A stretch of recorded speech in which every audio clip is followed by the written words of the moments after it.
in death which we, as a species, are cursed with knowing, resulting in something. Again, this is really not my field. It's Hard-Headed Sports with Spinny and Fetty Bus. Famous for their podcasts, you can now catch them right here on the Al Travis Show. Love to have him on the program. It's Spinny with Hard-Headed Sports. Spin, we have not talked since the Minnesota Vikings debacle on Sunday night. Give me your overview, what you thought of your Vikes. Yeah, it's tough, Al. I mean, we got 7 bad quarters and 1 good one. Yeah. So that's not ideal. And this is not ideal what I'm about to say, but I'm a little hopeful because I think maybe Carson Wentz right now is better than J.J. McCarthy right now. So I think there's a chance we go on a little bit of a winning streak here if we can have a little Wentz resurgence similar to Darnold from last year. That is interesting you say that because he's not the most mobile guy in the world. Any quarterback, who's going to do well behind that front line, that O-line? The O-line wasn't ideal, but I also didn't feel like our O-line performance was the worst ever either. No, okay, it wasn't the worst ever, but it didn't give him time to do much. The offense, the running game, nothing. And we all asked Jones, by the way, for 4 weeks. You lose your quarterback for 2 to 4 weeks. It was proof in the pudding. 198 yards total offense. Yeah. I mean, how much would you throw that on? Go ahead. Part of that is McCarthy, I believe, and not making quick decisions. The run game was bad, which relates more to the offensive line. We just have to be better overall top to bottom as an offense. I mean, I think the defense looked good for a second straight week. I would give that to you 100%. I don't like how soft we are at the beginning, but then you get down in the red zone, they're as good as anybody. I don't get that mushy middle, but it was working, right? 5 field goals, you've done all you got to do in the defense, especially with, 4 turnovers? Yeah, 5 field goals on 4 turnovers. You got to be able to score 21 points as an offense. Like, if your defense is giving up less than 21 points, like, they're keeping you in the game, especially after short field and horrible time of possession numbers. Yeah. So you're a Carson Wentz fan? I don't know about fan, but I think there's some good things there from he's going to drop back, read, make accurate throws. I think he has a good arm. I think Can you understand? Go ahead. I'm sorry. Can you understand the complexity of this offense? Because on the TV they're talking about how they're still dumbing down this thing for JJ. And I'm like, wait a minute. The guy's been sitting there reading the book for 2 years. He's dumbing it down. That's sad. You tell me Carson Wentz can run in here in 2 weeks' time and have that thing down, or we just hand off the ball in little short passes? Well, I think Wentz has been in systems with similar offenses throughout his career. I mean, Shane Steichen was his best offensive coordinator, and he runs a similar system to KOC. So I think there's some overlap in what Wentz already knows. And my biggest thing is, I think Wentz has a being a leader of men issue and not necessarily a talent issue. From what you hear about him in Philadelphia and throughout his career, Wentz kind of has his guys, and those guys are live and die for him, but he has had a hard time connecting with all members of the team consistently. So I think from a statistical, just straight throwing the ball perspective, I like where Carson Wentz is at, and I think we can win games with him. And that's fair enough. But when JJ's healthy, I suppose it depends whether we're still over. If he doesn't win, then okay, you can get him back. But is there a quarterback controversy brewing? I don't think so. I mean, I don't think so. I just think Wentz is a good enough backup, a top-tier backup, that we can actually win games with. That's fair. All right, so the Bengals come to town. Are they versus the Bengals? We are, we're here. We have the Bengals coming into town on noon Sunday. They don't have their starting quarterback either, who stubbed his toe. Can you explain the turf toe thing to me, Spinny? Are not all these guys got their feet in shoes that are pretty good quality? How do you stub your toe inside a shoe? So, from what I understand, and I'm not super educated medically, I understand you're basically tearing the ligaments in your big toe, or there's some ligament issue in the big toe. It's not just like a toe stubbing thing. It's like a ligament tearing thing where Well, you almost can't bend your toe down or push your no, I get toe that, but in. how does that happen inside a shoe? I don't know how it happens, but it It happens a doesn't. lot.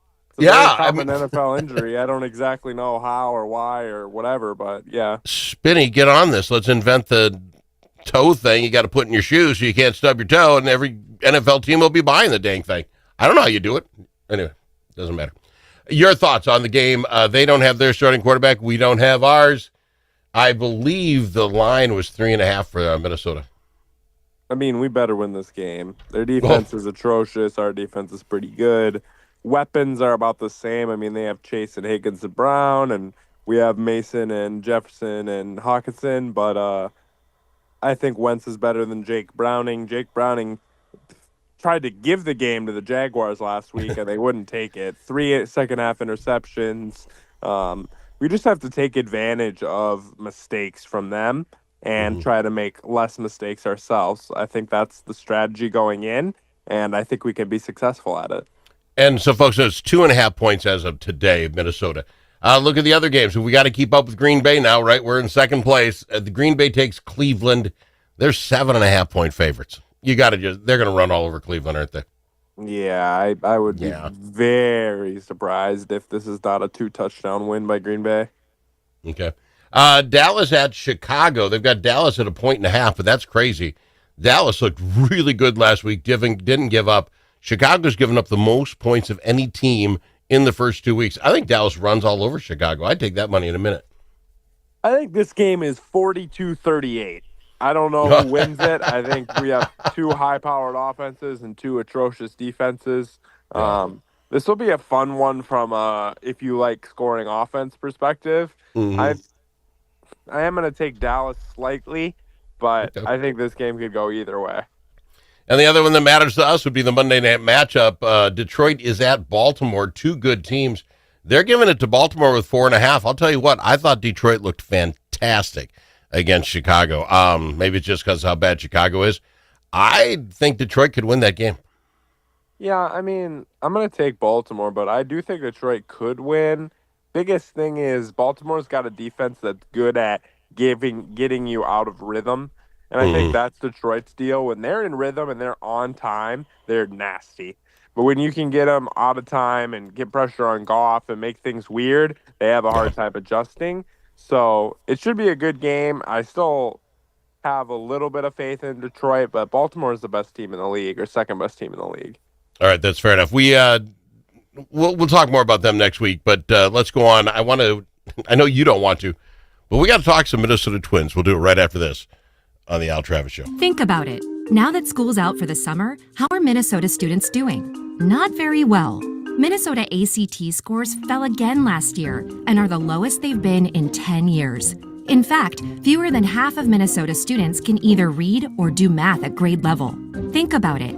We used to brag about our schools. Now we're losing to states like Mississippi. Visit AmericanExperiment.org for more information. Think About It is brought to you by Center of the American Experiment, Minnesota's think tank.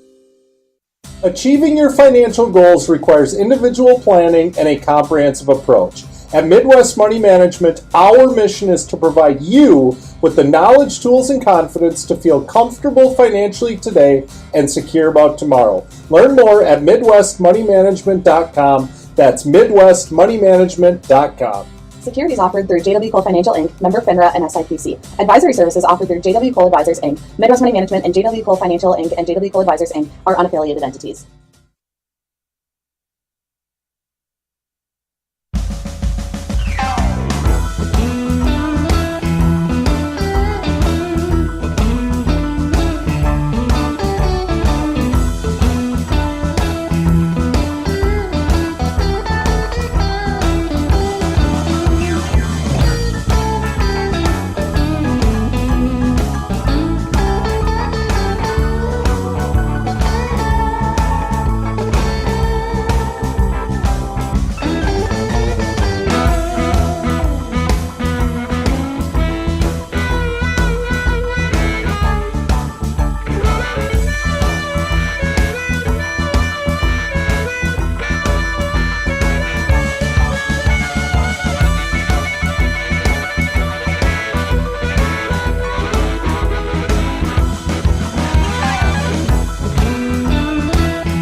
Easily offended? The Al Travis Show is not for you. The Al Travis Show. All sides are welcome. Love having him on the program. We've got him, Spinny from Hard Headed Sports. Spin, your Twins have been eliminated. I know you don't even like talking about them, but I think things come up. We just have to. Last two games, the Twins have given up 10 runs each to the Yankees. I don't know what the numbers are, but I presume if you give up 10 runs, you don't win many ball games. Is that fair rule of thumb? I think that's a fair one. All right. So we get to giving up 10 runs because we decimated the pitching lineup. Would you agree? I mean, during the sell-off, we got rid of everybody. Everybody and their brother. We upgraded the pitching staff, remember? Yeah. Yes, we brought up all those fine AAA guys. And this is what's happening. So we've been completely eliminated. This happens. Here's the story of the day, and this is where I want you to get mad with me. Yeah. So we are decimated. We don't have any of those position players we need, the pitchers that we need. The Minnesota Twins dumped a majority of their scouting staff. 4 of the 6 talent scouts that they have, they let them go. Would this be the time to get rid of your scouting staff when you have nothing going on? Yeah, I mean, like, it's hard for me to. Hey, let's trade for a bunch of prospects that our scouting staff recommends and then immediately fire our scouting staff. That's what I'm saying. Like, if you're going to fire your scouting staff, can we do it before we make trades for a bunch of prospects that they're the ones that they have recommended? Like, maybe that would be a slightly smarter strategy as an organization. I don't know. Well, you do know, Spinny. You just tried to be nice. This makes no sense. Now, they're saying they do a lot more of this instead of, guys flying all over the country to watch people live. They can all do it on video. Yeah. I have no problem with this. Don't you have to have butts in seats in front of TV sets then watching the videos? Yeah. Al, sorry, I should have been a little bit more transparent. That was as much blatant condescending sarcasm as I could bring out. It's early in the morning. Yeah. I really, and I was talking, and I was after golf and talking with a couple of real big Twins fans, and they're doing all they could to tell me why they should buy season tickets next year. They could not do it. I said, if this staff this ownership group doesn't go out and go buy an Ohtani or somebody of that realm, the Riley kid, they don't go get me something worth watching. Why am I buying tickets? Yeah, I wish more people thought along those lines, and I hope they do, and they can see the difference in their pocketbook and hopefully motivate them a little bit. Somehow, I mean, this is craziness. All right, the other thing, the Lynx, I think we saw this coming. They end up, well, actually, it was a really tight ball game, but they beat the Valkyries 2-0, so they get to sit around and find out who they're going to play next, 75-74. You feeling pretty good about the Lady basketball players? Yeah, I mean, yesterday's game was bad. Like, the Lynx were down 15 points basically the entire game. 26-11 fourth quarter came big comeback to win that game. So that was fun. Valkyrie's obviously a less talented team than us, but I think this is this is the year to win it for us for sure. Best team start to finish. Everyone's healthy now. We make the trade for Carrington, who's a great all-star level player. This is the year we got to make it happen. Fair enough. I like that. Quickly, your Minnesota Gopher football team. They were telling us they were the best defense possibly in all the NCAA. Then they actually played a team that had, good players, and they lose to Cal 27-14. They were never really in that ball game. What does it tell you about your Gophers? Yeah, that game was messy. But it just, that's what you get sometimes when you play team number 573 of 572 on your schedule, and you're not ready to go. And Cal outperformed us. We made some stupid mistakes in the second half, gave them good field position, and that's how it goes in the big, in this type of situation. Teams are good. I'm not willing to bury them yet, but this does not bode well. We might play something. We might have something for Rutgers. It'll be interesting. It's here. But think how Ohio State the next week is going to trounce on us. Yeah. It's going to be ugly. I mean, ugly. We're beating them now. I don't know what you're talking about. PJ Fleck's beating them. Come on. Okay, come on. Let's give me that. And how about the girl, the volleyball team over there? You can keep it up? Yes. Give me a little rundown on our volleyball team. Gophers Vols. 8-1, finishing up non-conference play, ranked 12th in the nation. There we go. Unfortunately, another injury. Our starting middle, Kalissa Menete, out for season as well. Is this a turf toe thing? I'm not 100% what the injury is, but we have lost our We have lost 3 starters from the beginning of the season rotation of the 9. So, big injury situation for us. It's going to be a tough Big Ten play. Obviously, the best conference in the nation for volleyball. So we'll see how it goes. But not the injury year for us for sure. And for folks who don't know, you're the Oli coach. How are the Olis today? How are they sitting? Olis are good. Again, played a really, really tough schedule, 3rd strongest strength of schedule in all of the Division III. Talk to your athletic director, will you? No, I mean, that was a decision we made for sure. A lot of seniors hoping to set ourselves up well for conference play with all the good teams we've played. So we played the number 1 team in the nation on Saturday, UW Whitewater. So that'll be a fun test for us as well. All right. I appreciate you coming on, getting up this early and doing this with me, Spinny. Appreciate you being here. I love being here, Al. I'm sad we don't have Twins playoff baseball to talk about. And I'm sad that our rookie starting quarterback cannot stay on the field, so we could have some more interesting conversations. But I guess I got to cheer for my guy, Carson Wentz. Carson Wentz, our new guy. We'll jump on that pony and ride it as long as we can. Appreciate you being here, my friend. How do we pick up Hard-Headed Sports? Hard-Headed Sports, YouTube, Spotify, Apple Podcasts. We'll do picks every week as well as reaction to the last week of the NFL. Appreciate you, my friend. Braver Angels Minnesota is part of a national movement that brings together conservatives, liberals, independents,